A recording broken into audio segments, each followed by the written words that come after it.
Bonjour, ici Stéphane Vaillancourt, alias le Technophile, pour le blog de Best Buy, et aujourd'hui je vous présente les caméras Ring, caméras de sécurité IP. Donc il y a trois modèles aujourd'hui que je vous présente. Il y a la petite caméra d'intérieur qui fonctionne à l'électricité, et il y a les caméras qu'on appelle Stick-Up Cam. Il y en a une qui fonctionne aussi à l'électricité, et l'autre qui fonctionne à pile, donc sans fil.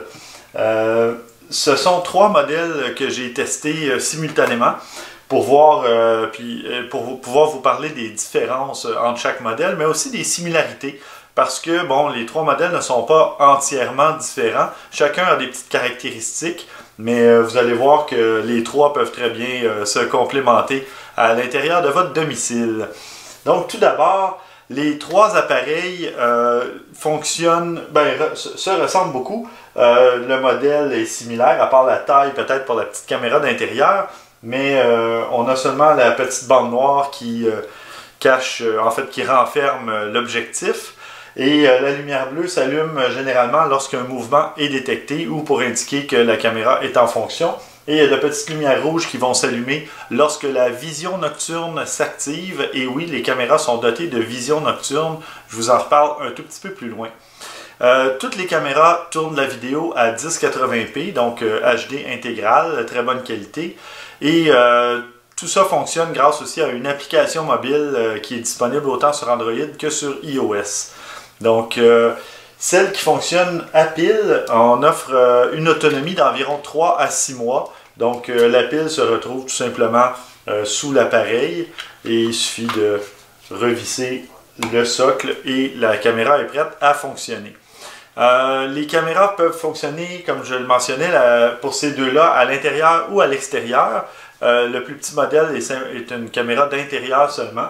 Donc, pour ces deux modèles-là, si jamais vous utilisez une pile, c'est une autonomie d'environ 3 à 6 mois. Et si vous utilisez un câble, eh bien, sachez qu'il y a une rallonge d'incluse dans la boîte. Donc, la caméra qui s'appelle Plug-in. Donc, c'est une bonne rallonge. Il y a au moins au total un 5 mètres, si ce n'est pas 6 mètres de câble. Donc, vous pourrez la brancher facilement où vous voulez. Et évidemment, le câble est fait pour résister aux intempéries. Ces caméras-là fonctionnent entre moins 20 degrés Celsius et 45 degrés Celsius. Donc, ça résiste très bien au froid et à la chaleur. En ce qui concerne l'angle de vision, les caméras d'intérieur offrent un angle de 115 degrés à l'horizontale et de 60 degrés à la verticale, alors que les deux caméras Stick-Up ont un angle de 110 degrés à l'horizontale et de 57 degrés à la verticale. Donc, il n'y a pas une grosse différence, c'est très similaire. En ce qui concerne la vision nocturne, on parle d'une portée d'environ 30 pieds, donc à peu près 10 mètres. Et dans le cas des deux Stick-Up Cam, on parle de vision nocturne en noir et blanc. La vision nocturne dans le modèle intérieur, par contre, est en couleur. Donc, c'est vraiment intéressant, une caractéristique supplémentaire, si on veut, qui permet de voir en couleur même la nuit. Donc, tous les modèles offrent le son bidirectionnel, donc vous pouvez non seulement entendre ce qui se passe lorsqu'une caméra est activée, ou même lorsqu'elle n'est pas activée, et vous pouvez même parler, donc il y a un petit haut-parleur intégré dans chacun des modèles pour vous permettre de communiquer avec un interlocuteur ou quelqu'un qui arriverait près de votre maison alors que vous avez une petite caméra de surveillance près de l'entrée. Vous pourriez communiquer avec la personne, que ce soit un livreur ou quelqu'un d'autre qui vient sonner à votre porte.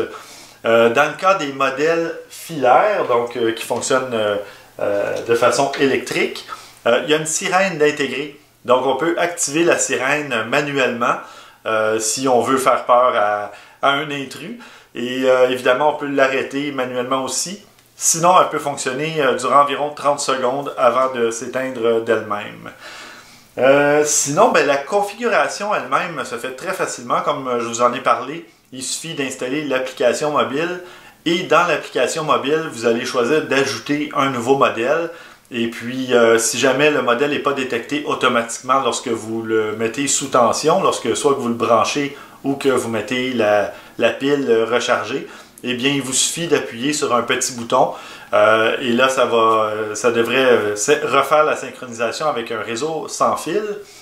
Dans la plupart des modèles, vous avez un petit code de QR qui se trouve soit sous le modèle à l'intérieur ou dans le cas de la petite caméra IP, c'est derrière l'appareil que le petit code QR se trouve puisque le petit socle ne s'enlève pas.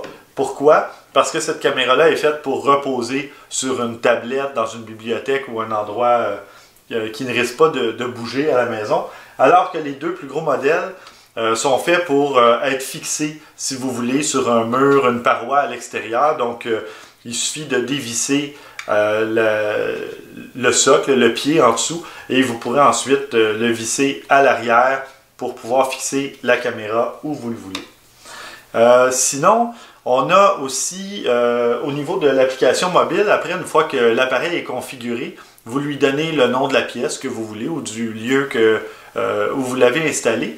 Et puis, vous allez pouvoir déterminer des zones de couverture, donc soit avec un angle ou soit en délimitant vraiment une zone, comme moi dans ce cas-ci, j'ai délimité une zone dans mon sous-sol qui va exclure le téléviseur, évidemment, pour ne pas percevoir des mouvements quand quelqu'un écoute la télé.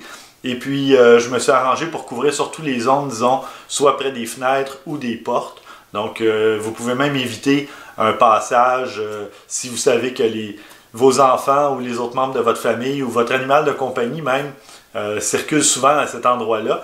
Pour éviter de recevoir des fausses notifications, vous pouvez retirer certaines zones, donc couvrir seulement les issues si vous le voulez. Évidemment, la configuration va dépendre du modèle que vous choisissez. Alors, vous pouvez vérifier avant de choisir votre modèle qu'est-ce qui correspondrait le mieux à vos besoins. Et sinon, on peut aussi choisir un horaire, délimiter un horaire en fonction soit des jours de la semaine, de la fin de semaine, en fait, comme vous le voulez. Vous choisissez les jours pour votre, disons, votre premier horaire, les jours, les heures. Vous pouvez créer un deuxième horaire qui va soit chevaucher ou complémenter le premier horaire. Vous pouvez en faire plusieurs comme ça. Donc, c'est vraiment très pratique et très flexible.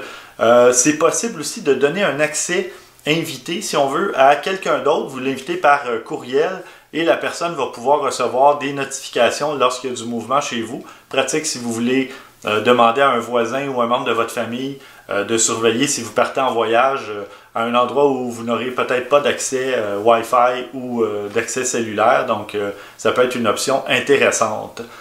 C'est aussi possible de grouper des caméras. Donc, s'il y a une caméra qui se fait activer, bien c'est possible de lui dire à ce moment-là, de dire par l'application, active aussi telle ou telle autre caméra. Donc, de cette façon-là, vous pouvez automatiquement avoir une meilleure vue d'ensemble de ce qui se passe à la maison ou autour de votre maison, sans que vous ayez en fait, sans qu'une autre caméra ait été activée. Peut-être que le mouvement était trop loin en dehors de la zone de détection.